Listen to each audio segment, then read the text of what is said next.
Bonjour à tous. Aujourd'hui, je voudrais vous brosser, mais vraiment très rapidement, un bilan de l'histoire sociale et en tant qu'historienne, présenter un bilan historique sur les dernières décennies de l'histoire sociale.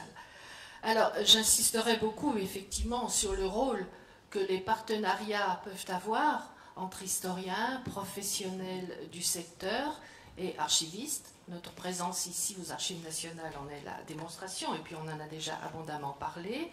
Et je terminerai en expliquant combien le CNAES a un rôle fondamental pour la construction de ce nouveau pan de l'histoire sociale.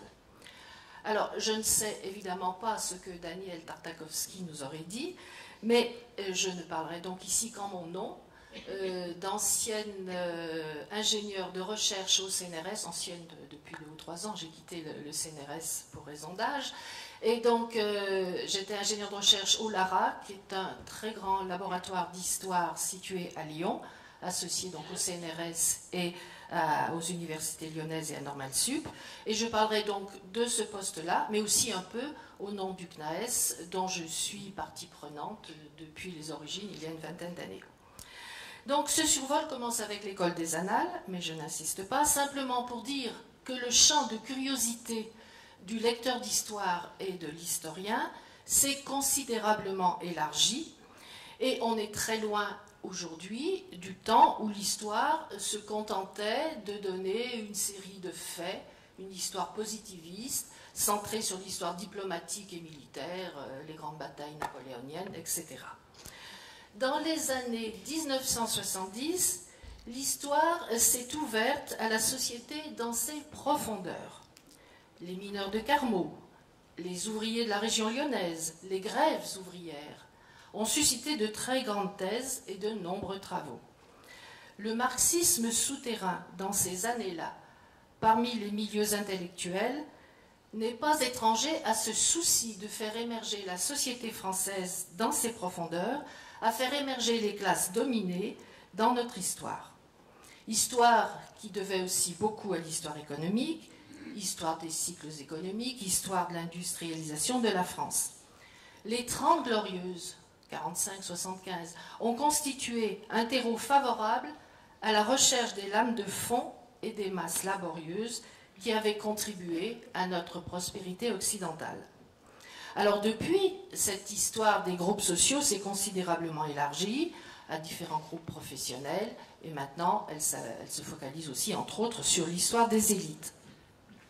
Bien évidemment, l'histoire sociale ne faisait pas l'impasse, Mathias vient de le redire, sur les positions politiques, sur l'histoire du syndicalisme, et la revue Le Mouvement Social, créée entre autres par Jean Métron que tu as évoqué, illustrait bien à partir des années 60 et plus encore des années 70 ce grand courant de l'histoire sociale en France, mais bien sûr cette revue n'était pas la seule. Donc une histoire sociale qui n'a cessé de s'élargir, et c'est le second point de mon propos, une histoire qui a été portée par les interrogations de son temps. C'est une banalité sans doute, mais je tiens à le rappeler ici. Et dans cette scansion des grandes interrogations, 1968 est une espèce de tournant qui se marque dans la société française et aussi dans l'historiographie. Crise de l'autorité, crise de la jeunesse, crise de la famille. Nouvelles interrogations sur la place de l'enfant.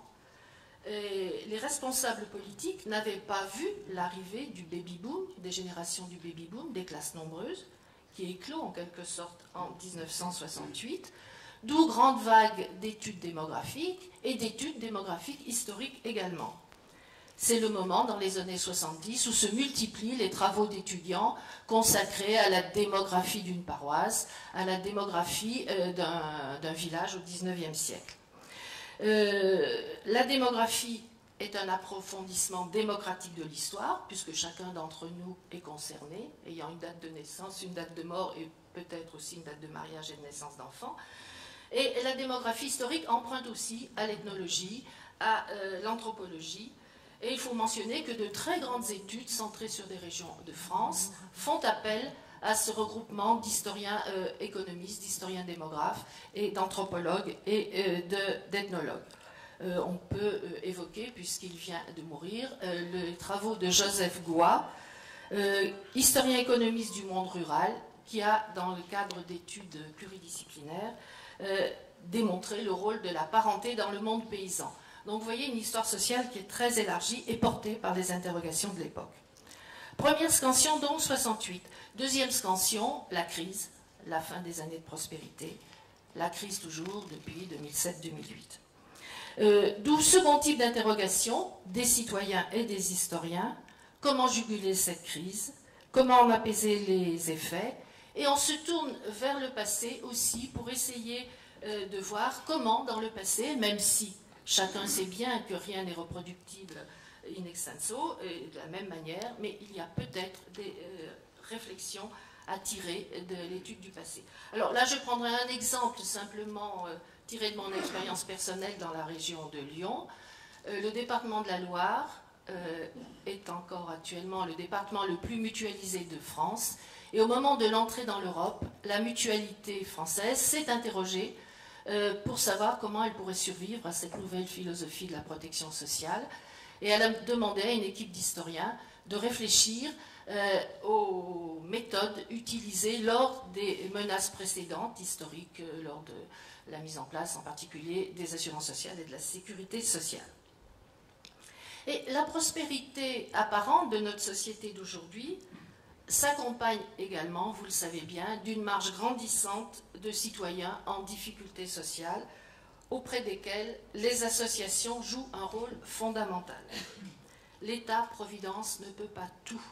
Et ces associations, ces institutions, en partie appuyées par les pouvoirs publics, n'en sont pas moins sur le front des problèmes et indispensables.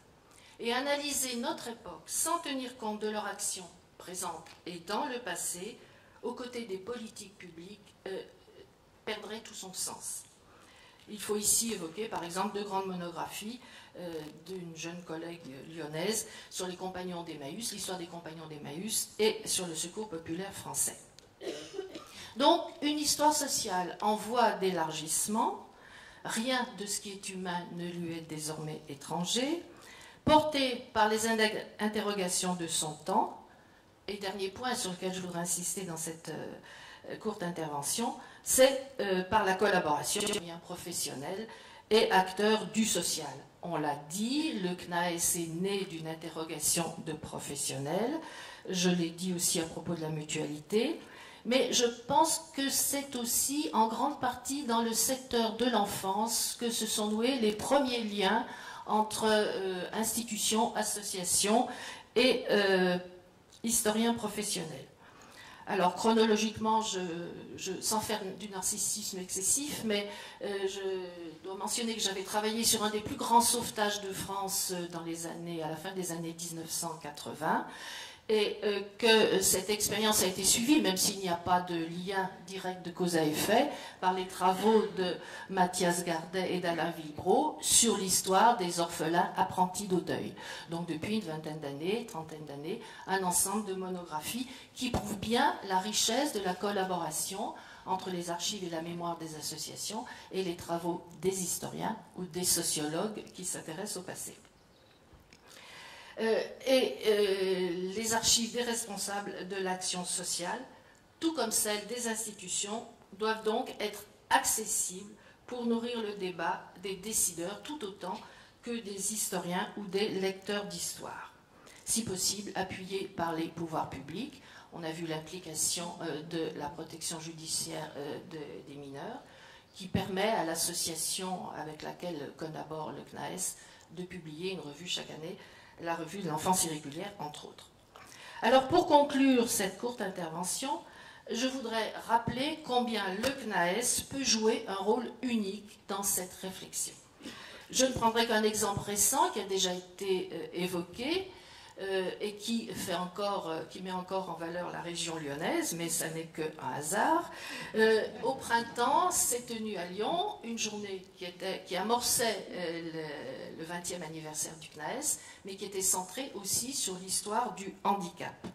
Le champ était neuf et l'approche délicate, et d'autant plus novatrice et à poursuivre que les universitaires constatent dans le domaine que les travaux manquent cruellement. Que si l'histoire du handicap est bien défrichée dans le monde anglo-saxon, il est encore une terre largement incognita en France, même si quelques travaux pionniers seraient à évoquer.